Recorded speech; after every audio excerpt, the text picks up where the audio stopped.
Apocalipsis habla principalmente de la tribulación que va a venir. Pero antes de meternos a la tribulación, que va a ser para los no creyentes, nos tenemos que meter al arrebato, porque hay mucha gente que no sabe que la iglesia, los suyos, ¡pum!, un día vamos a desaparecer y aparecer con Él en las nubes, en algo increíble, que vamos a resucitar un día. Y este es Juan, capítulo 14, versículos 1 y 2. ¿Por qué no checamos lo que va a pasar con nosotros? Porque hay mucha gente que pues no sabe toda la historia, ¿no? Juan 14, 1, 2. No se angustien, confíen en Dios y confíen también en mí. En el hogar de mi Padre hay muchas mansiones. Si no fuera así, ya se lo habría dicho a ustedes. Voy a prepararles un lugar. Y si me voy y se lo preparo, vendré para llevarlos conmigo. Así ustedes estarán donde yo esté. ¿Cómo la ven? Jesús se fue para decir: ¿dónde está mi Padre? Hay muchas mansiones y les voy a preparar una porque voy a regresar por ustedes. Y entonces es bíblico de que Jesús va a regresar por su iglesia. Entonces en eso estaremos de acuerdo, ¿no? 1 Corintios 15, en el versículo 20, dice esto: lo cierto es que Cristo ha sido levantado entre los muertos como primicias de los que murieron. ¿Se acuerdan que era el primogénito y lo vimos en una de las iglesias? De hecho, ya que la muerte vino por medio de un hombre, también por medio de un hombre viene la resurrección de los muertos.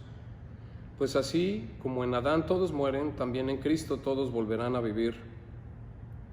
Pero cada uno en su debido orden. Cristo, las primicias, después, cuando Él venga, los que le pertenecen. Entonces, en este capítulo vemos que todos vamos a resucitar. O sea, Cristo ya resucitó, tiene un nuevo cuerpo que es parecido a este, pero no igual. Es un cuerpo que nunca va a morir, que se puede mover de lugar a lugar sin parece que no lo limita ni tiempo ni espacio. Es un cuerpo celestial increíble, pero también material, lo podían tocar, ¿sí? Pero no fue el mismo cuerpo con el que resucitó. El cuerpo con el que murió no fue el mismo cuerpo, es otro cuerpo, y otro cuerpo se nos va a dar a nosotros. Y aquí nos está diciendo que todos vamos a resucitar. ¿En dónde se explica un poquito más? En 1 Corintios 15, 51. Si leemos eso, dice: fíjense bien en el misterio que les voy a revelar, porque todos vamos a resucitar, pero aquí es donde Pablo dice: no todos moriremos, pero todos seremos transformados en un instante, en un abrir y cerrar de ojos, al toque final de la trompeta. Pues sonará la trompeta y los muertos resucitarán con un cuerpo incorruptible y nosotros seremos transformados. Porque lo corruptible tiene que revestirse de lo incorruptible y lo mortal de inmortalidad. Cuando lo corruptible se revista de lo incorruptible y lo mortal de inmortalidad, entonces cumplirá lo que está escrito: la muerte ha sido devorada por la victoria. ¿Dónde está, oh muerte, tu victoria? ¿Dónde está, oh muerte, tu aguijón?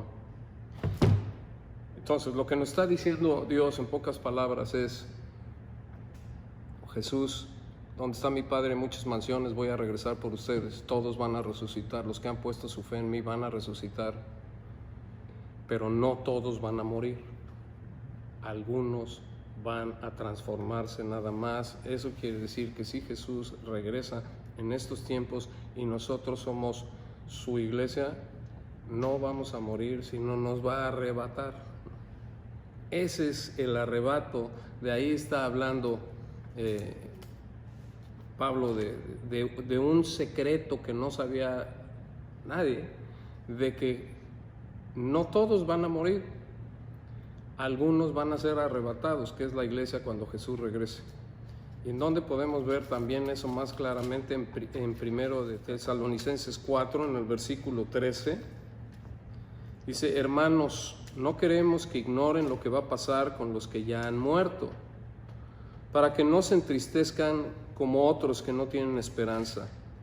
¿Acaso no creemos que Jesús murió y resucitó? Así también Dios resucitará con Jesús a los que han muerto en unión con Él.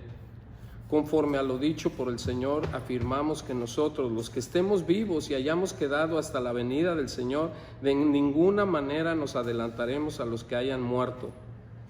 El Señor mismo descenderá del cielo con voz de mando, con voz de arcángel y con trompeta de Dios, y los muertos en Cristo resucitarán primero. Si tienen algún pariente que creyó en Jesús, ellos son los primeros que resucitan. Luego los que estemos vivos, los que hayamos quedado, seremos arrebatados, aquí está el arrebato de la iglesia, junto con ellos en las nubes para encontrarnos con el Señor en el aire, y así estaremos con el Señor para siempre. Por lo tanto, anímense unos con otros con estas palabras. Entonces, si nos toca la bendición de que Jesús regrese en nuestros días, no vamos a morir, nos va a arrebatar, nos va a cambiar el cuerpo, con un abrir y cerrar de ojos, como solo Dios puede hacer las cosas, como ha hecho todo lo que ha hecho. Porque nos preguntaremos, pues ¿cómo le va a hacer? Pues como ha hecho todo lo que ha hecho. Del por qué yo considero que el arrebato es antes de la tribulación. Hay gente bien conocedora que piensa que es a la mitad. Yo no. Entonces ahí les van los razonamientos por qué. Mateo 24:36. Se desconoce el día y la hora. Ese es el título. Ahí viene. Pero en cuanto al día y la hora, nadie lo sabe, ni siquiera los ángeles en el cielo, ni el Hijo, sino solo el Padre. Algo muy curioso que ni el Hijo, pero yo creo que como hombre, no como Dios. La venida del Hijo del Hombre será como en tiempos de Noé, porque en los días antes del diluvio comían, bebían y se casaban y daban en casamiento hasta el día que Noé entró al arca, y no supieron nada de lo que sucedería hasta que llegó el diluvio y se los llevó a todos. Así será la venida del Hijo del Hombre. Estarán dos hombres en el campo, uno será llevado y el otro será dejado. Dos mujeres estarán moliendo, una será llevada y la otra será dejada. Entonces, básicamente, ¿qué está diciendo en Mateo 24, del 36 al 41?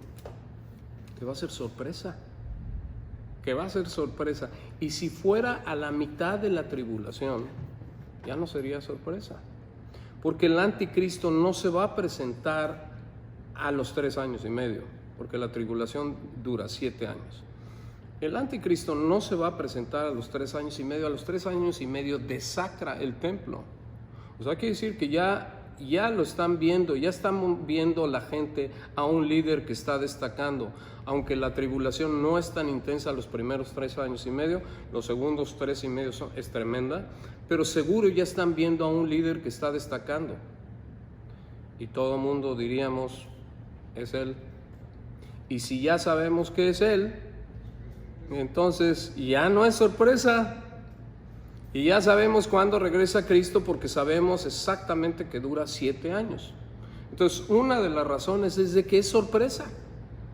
Y si es a la mitad de la tribulación, ya no es tan sorpresivo, ¿no? ¿Estamos de acuerdo? Sí. Por lo tanto, manténganse despiertos, porque no se sabe qué día vendrá su Señor.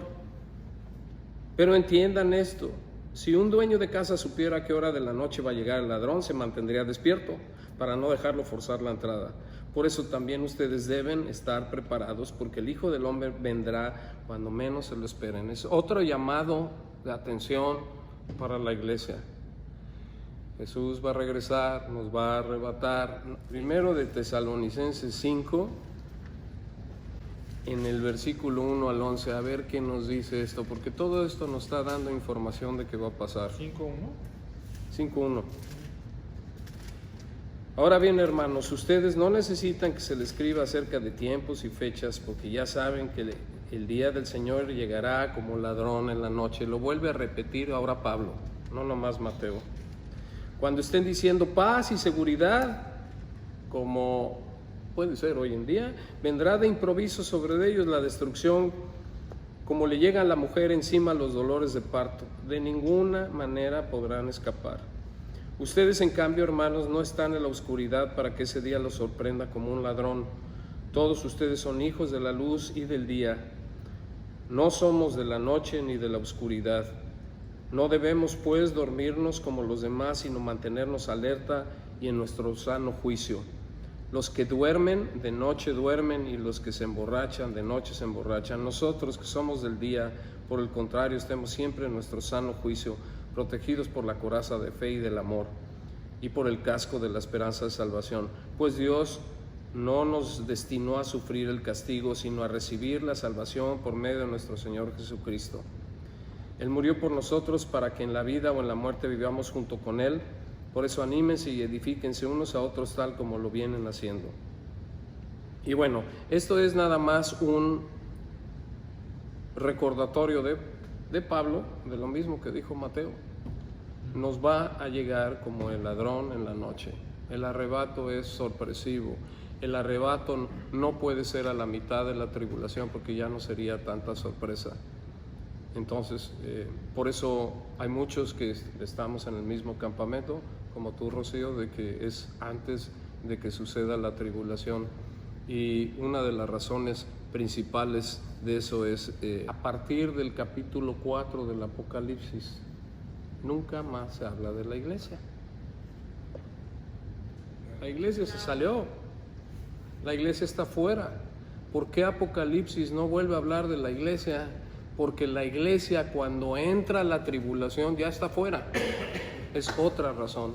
Entonces hay muchas razones para que el arrebato sea antes de la tribulación, pero ahí les va. Fuera antes o a la mitad, Hay que estar listos. va a suceder. Y hay que estar listos. Y si es a la mitad y ya vemos que hay un líder ahí, pues ya sabemos que viene. Sí. Pero si no, hay que estar de veras bien atentos, porque esto puede pasar mañana, puede pasar hoy, que está nublado. Ahora, como una nota aparte, resulta que el anticristo, que después vamos a hablar de él, como del profeta y de muchos otros, va a desacrar el templo. Entonces yo antes pensaba, pues Jesús no puede regresar hasta que no hagan un templo. Pues no hay un templo.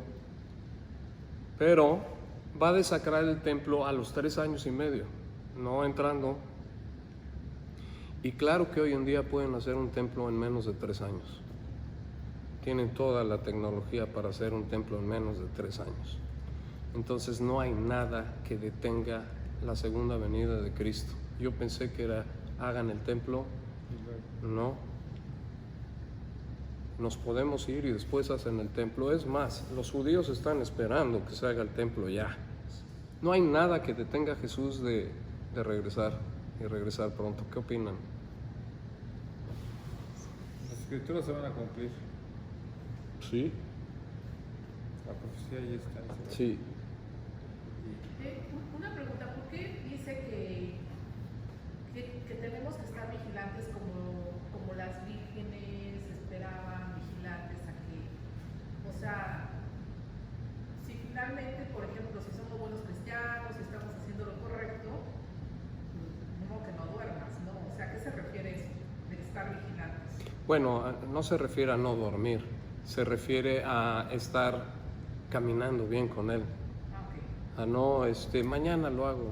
Lo que nos estaba diciendo, no sean tibios, no se duerman. Yo creo que el mensaje principal, Jesús va a regresar. La iglesia tiene defectos.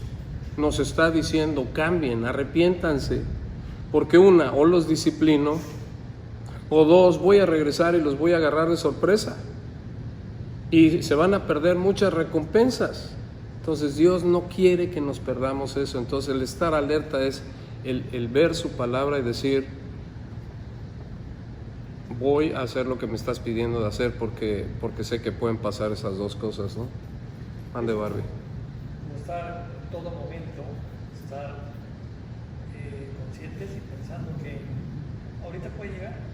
Sí. ¿Cómo debo de estar yo de cerca con Dios si en este momento, por esta lluvia, va a llegar? Y así sucesivamente, ¿no? Eso es. Estar Vigilantes. vigilante de Es estar, Claro, estar todo el día consciente de eso es imposible, tenemos que trabajar, ¿no? Tenemos que estar atendiendo otras cosas, pero es básicamente todos los días, aunque estemos trabajando, estemos haciendo lo que estemos conscientes de que Jesús puede regresar hoy. Y si regresa hoy, ¿estaría orgulloso de nosotros o no? Y la verdad es de que, pues por eso estamos aquí, porque queremos que esté orgulloso, ¿no? ¿Quién mejor que nos aplauda que Él? ¿Quién mejor que Él? Parte de estar vigilantes es saber, por la Biblia y por lo que vemos que ya quizás son sus últimos días, entre más podamos decirle a las personas que no han aceptado a Cristo, o sea, queda poco tiempo para que se salven. Entonces, parte de ese estar vigilantes es con mucha pasión busquen al no creyente y traten de que sepan de Dios. Si no lo saben, no pueden aceptar a Cristo porque queda poco tiempo. Ese es un buen punto. Entonces sí, el estar alerta es no solo cambiar lo que no estamos haciendo bien, es evangelizar y decirle a la gente quién es Jesús. Sí, es un buen punto eso. Pero la iglesia somos los que hemos aceptado que el Mesías vino a morir por nosotros.